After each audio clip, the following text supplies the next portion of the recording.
um pouco sobre a época da aviação aqui. Que tem um casarão da aviação também no Campeche, né, Sei, histórico, que foi sei, tombado há um tempo atrás, né? Me sei. conta um pouco do famoso Exupéry, Exupéry, chamado de Zé Perry. Zé Perry. Isso. E por que Pequeno Príncipe?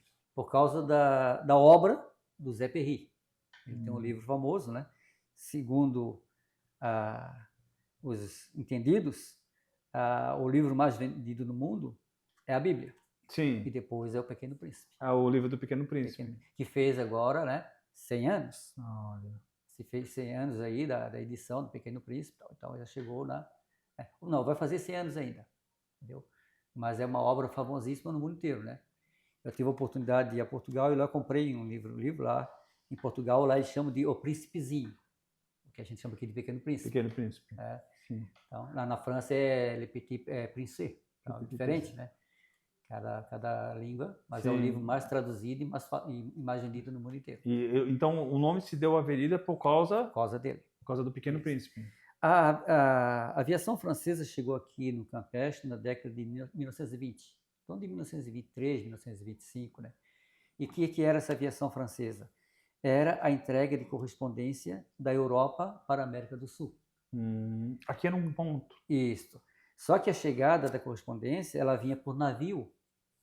Ela não vinha de avião, porque ainda não se atravessava o Atlântico de avião, porque não tinha autonomia de voo, combustível suficiente para passar, não tinha essa tecnologia, né? Então, a correspondência vinha tudo por navio, os aviões vieram por navio, até a base era argentina, era Buenos Aires. Tanto é que o Exupéry, o Zé Perry, ele casou com uma argentina. Então ele vinha da Argentina para Florianópolis. Aí quando o avião saía da Argentina, vinha para o Chile, ia para o Uruguai, ia para Florianópolis, ia para Pelotas, ia subindo, ia para São Paulo, Santos, ia para o Rio de Janeiro, né, e até João Pessoa. Depois então, voltava para a Argentina, pegava o barco e voltava para a Europa. Isso até 1930, 31. Depois já passava direto pelo Atlântico, né? Aí depois já fazia... Começou a ter autonomia. Direto, né? Você passou a autonomia. O primeiro voo foi o piloto Walker, que era um piloto francês, em 1931, que não tinha autonomia. E eles pousavam aqui? Eles pousavam aqui. Aqui no campo? Aqui no campo. Essa propriedade pertencia aos lavradores aqui. Gente, eu falo aqui porque atrás de nós aqui, ó, atrás do salão aqui do homem que fica na Pequeno Príncipe, tinha esse campo de pouso, né? Sim, nesse campo de pouso eram propriedades privadas. Sim. Ali se plantava mandioca, muita mandioca, tinha chácara de café, que se produzia muito café, se plantava melancia, se criava gado, tinha engenho de farinha. Nesse campo? Nesse campo.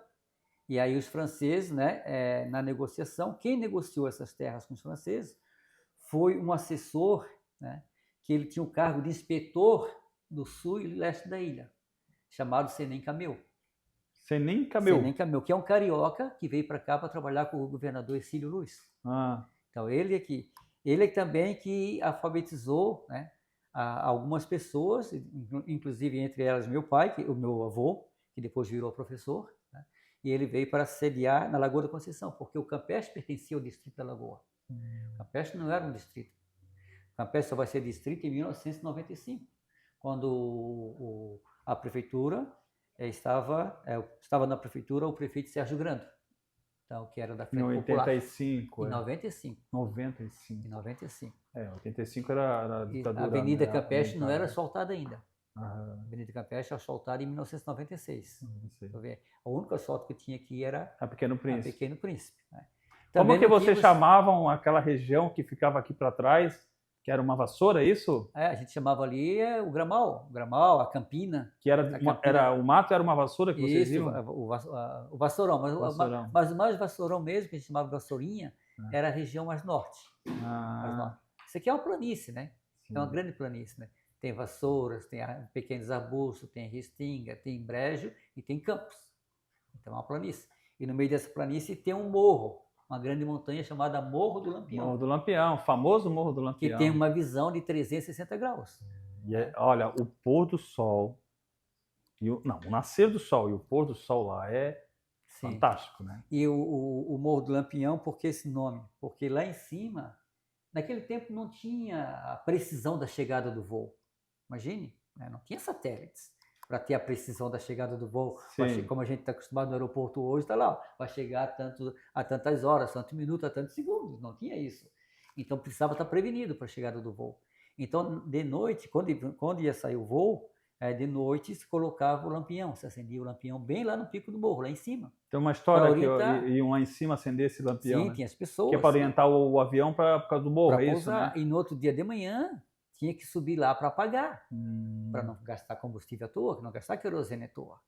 Então tem todo esse manejo. Então chamou-se de Morro do Lampião. Tem ideia de que Lampião. tamanho era esse lampião? Não, eu nunca vi esse lampião, sabe? Mas devia Nunca ser vi, bem nunca grande, vi né? Fotografia. Devia ser bem grande.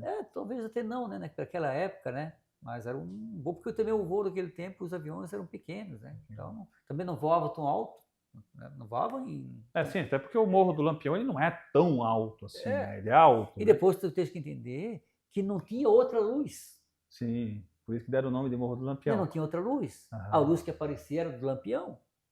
Só tinha luz no centro da cidade. Sim. Aqui não tinha.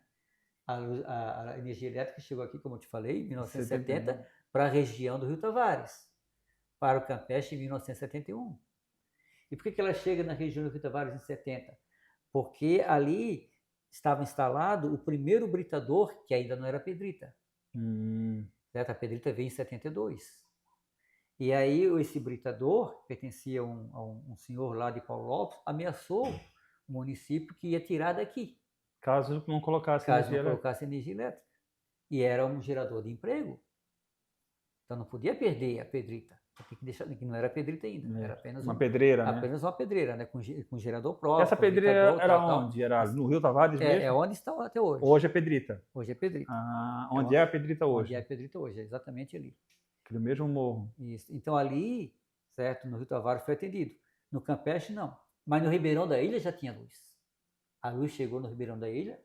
Olha só a diferença, em 1954. Olha! No Pântano do Sul, a luz chegou em 1958. E o Campeche em 1971. Que diferença, né? Por quê? Porque a luz para lá anos depois, gente. veio pela base aérea, pelo aeroporto. Ela veio pelo aeroporto. E aqui veio pelo centro? Daqui veio pelo Rio Tavares, como está ali. Entendeu? Só que o Rio Tavares não tinha estradas, era um caminho de carroça, de carro, depois de carro de boi, de cavalo. Depois, então, com um carro de boi, mas com automóvel, mas com muita dificuldade. Entendeu? E também não tinha apelo, né? Era investimento. Não existia a Celesc, né? A eletricidade era uma empresa do município, chamada de Elfa. Não era a Celesc. A Celesc que veio depois, era a Celesc que encampou essas empresas dos municípios, essas empresas regionais. Então, a luz elétrica chegou no Ribeirão, em 1954, e se estendeu para a direção sul. Aí pegou o Ribeirão, a freguesia do Ribeirão, onde temos a Praça do Ribeirão. Foi o primeiro sistema de luz pública. Iluminação pública foi na Praça do Ribeirão. Olha! Mas não tinha tecnologia... No Ribeirão da freguesia do Ribeirão. Né? Exatamente, na freguesia do Ribeirão. Freguesia. Mas lá não tinha, naquela época, não tinha tecnologia de fotocélula.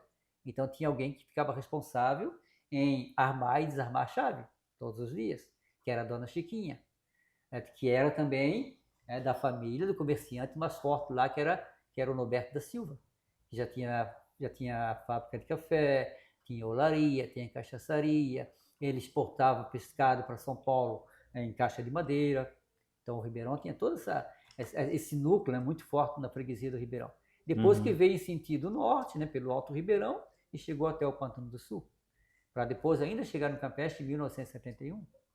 Mas também quando chegou no Campeche em 71, a primeira casa que teve luz foi a casa do meu pai, porque ele era o professor.